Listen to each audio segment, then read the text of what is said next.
না। সালাম দিয়া বাড়ি নৌকায় ঘুরতে টাকা দিছি 200 দিলাম 800 টাকা।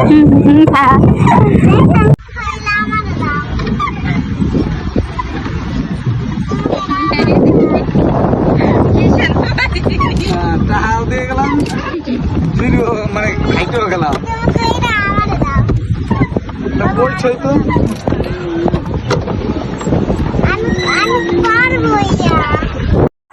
আসসালামু আলাইকুম এভরিওয়ান, কেমন আছেন সবাই? আশা করি সবাই ভালো আছেন। আমরাও অনেক ভালো আছি আলহামদুলিল্লাহ। বহুত দিন ধরে নৌকায় উঠি না, তাই হাউস করে গেছিলাম নৌকায় উঠতে। নৌকায় যাইয়া একটু ঘুরতে, কিন্তু যাইয়া দেখি নৌকায় টাকাও দিলাম 200, হয়রানিও হলাম আরো 800 টাকার। আমার জামাই বলে যে টাকাও দিলাম আবার কিষেনও দিয়ে গেলাম। তো আমরা গেলাম প্রথমে মেট্রো রেলে যাইয়ে দেখি যে মেট্রো রেলের টিকিট আমার জামাই কাইটে রাখছে। তো কাইটে রাখার পরে আমি যাইয়া আমার ননদরে নিয়ে গেলাম। যাইয়া আমরা মেট্রো রেলে উঠে চলে গেলাম দিয়াবাড়ি। তো দিয়াবাড়ি যাইয়া তারপরে যা হয় আপনাদের বলতেছি। যদিও আমার ননদের প্রথমবার মেট্রো রেল, তারপরও সে স্মার্ট আছে, সে সব কিছু জানে। এই যে আমরা মেট্রো রেলে উঠে গেছি, এখন আমরা নাইমে যাব উত্তরা সেন্টারে। ওইখানে আমরা কিছু ভিডিও করব, ছবি টবি তুলবো, তারপরে আমরা যাব দিয়াবাড়ি।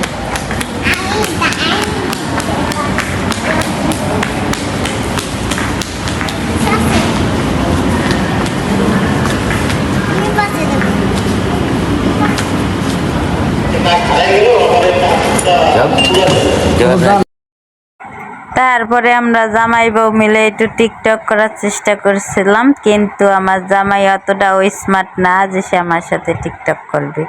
তাই আমি চলে গেলাম ফুলের দোকানে। দিয়াবাড়ি লেক পার্কে যাইয়া আগেই বসে ফুল। তো এখানতে আমরা কিছু ফুল কিনবো। তো ফুল কিনেও লাভ নাই, কারণ মেট্রো রেলে তো ফুল নিতে দেবে না। তো খালি টাকা নষ্ট করে কোনোই লাভ নাই। তাই আমরা চলে গেলাম টিকিট কাটতে নৌকার। বহুত দিন ধরে নৌকায় উঠি না, তো নৌকায় যাইয়ে দেখি যে কি দেখি হয়। সারা জীবন তো গ্রামের নৌকায় উঠলাম, এনে একটু শহরের নৌকায় উঠে দেখি যে কি দেখি। তো আমরা যাইয়া নৌকায় উঠতে গেলাম। উঠতে যাইয়ে দেখি কি ফুহের বড়া খালি মাছ আর মাছ মইরে মইরে বাইসে রয়েছে। তো তাই দেখি আমার একটু ঘিন্না করছিল, কিন্তু তারপরও ভাবলাম যেহেতু টাকা দিয়ে টিকিট কাটছি, যেহেতু আমার যাওয়াই লাগবে। তো গেলাম আমি, আমার ননদ, আমার জামাই, সবাই যাইয়ে দেখি যে নৌকা এসে গেছে। তো আমাদের পালা এবার। পরে এই যে আমরা নৌকায় উঠতেছি। তো নৌকায় উঠে আমরা এবার যাব কিষেন দিতে। কিষেন দিয়ে দেখি কত দূর কি যায়, পায়ে মোটে সয় না, তারপরেও চালান লাগে নৌকে, কিছু করার নাই। তাই আমরা এই যে চলে গেলাম নদীর মাঝখানে। ভিউটা অনেক সুন্দরই ছিল, কিন্তু পায়ের 12টা বাইরে যাচ্ছিল। তো তারপরেও ভালোই লাগছিল। এই পরন্ত বিকেলে ঠান্ডা ঠান্ডা আবহাওয়া, এত সুন্দর পানি। যদিও পানিটা সুন্দর দেখা যাচ্ছে, কিন্তু পানিতে এত গন্ধ রে ভাই। তারপরেও আমরা ঢাকার মানুষটা এইতেই পায় না, হয়তো আমরা গ্রামের মানুষ, যার জন্য এইগুলো আমার কাছে কোনো হায় আফসোস নাই, গাছ জল খাবে না। কিন্তু ঢাকার মানুষের এই পানি দেখে তো আবেগ গণমুহূর্ত, কিন্তু আমাগো কাছে তো আর এই পানি কোনো ব্যাপার না। আমাগো কাছে তো গ্রামের পানির কাছে এ পানি তো কুহের মাত্র।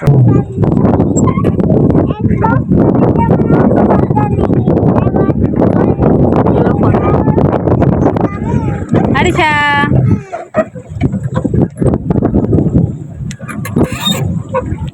কি পানি আর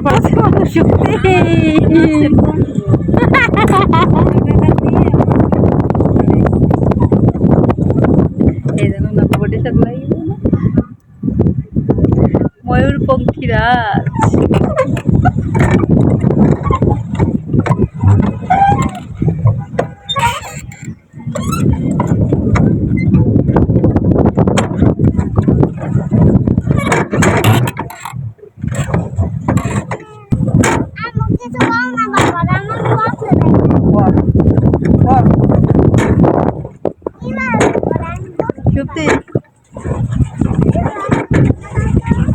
ভালো না তারপর আমার ননদ কইলো সে ওইটু ভিডিও করবি, সে ওইটু নায়িকা গো মতো ভিডিও করবার চায়, তো তারে আমি আবার একটু ভিডিও করে দিলাম, সেইটাও আপনাদের সাথে শেয়ার করলাম। দেখেন সে একটু নায়িকা নায়িকা ফিল নিয়ে ভাব নিয়ে দেওয়া চায়, কিন্তু নৌকাটা এত বাতাস ছিল যে তার জন্য তা হইল না। তো তারপরেও মাশাল্লাহ তার চেহারা অনেক সুন্দর, তো সে যেভাবে ভাব করে সেইটাই তারে মানায়। তো তারপরে আমরা চলে যাব হচ্ছে উপরে, মানে নামবো নৌকার থেকে, তারপর নাইমে তারপর আমরা একটু ফুচকা টুচকা খাবো, তারপরে আমরা আবার আমাকে গন্তব্যে বাসায় যাব। নৌকা থেকে নাইমে হাঁটতে হাঁটতে চলে গেলাম ফুচকার দোকানে।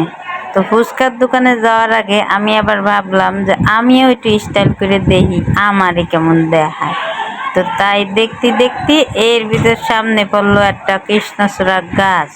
তো সেই ভিডিও না করলে কি আর হয়, তাই একটু ভাবলাম যে এই গাছটারে উঠেই নিয়ে যাই। সৌরভ সুপ্তি সবাই দাঁড়াইছিল, আমিও একটু দাঁড়াইলাম, ঘুরে ঘুরে সব কিছু দেখাচ্ছিলাম। এইখানে দেখেন আবার নায়ক নায়িকারা ছবি তোলে, তাই দেখে তাগো একটু নিলাম। তারপরে আমরা চলে গেলাম ফুচকার দোকানে। ফুচকার দোকানে যে জিপ তো আর মানতিছে না, আর মানতিছে না। তারপরেও ফুচকাওয়ালারে এত কইলাম যে তাড়াতাড়ি দে ভাই, তাড়াতাড়ি দে। ফুচকাওয়ালা শুধু দেরি করে। দেরি করতে করতে আমরা টেবিলে বসে আছি, বসে থাকতে থাকতে আরিশার তো আর রয় মানতেছে না। তো না মানলি আরিশার শুধু টেবিল থাপড়াচ্ছে আর খানা দো এরকম করছে।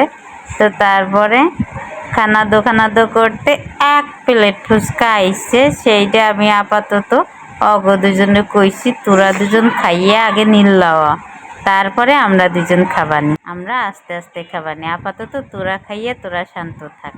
তো ওরা খাইলো, তারপরে আমাগো ফুচকা আইছে, সেটুকার আমি ভিডিও করতে ভুলে গেছি, কারণ আমার আর ফুচকা দিয়ে সহ্য হয় নাই। আমি খাইতে খাইতেই সব শেষ। আল্লাহ হাফেজ।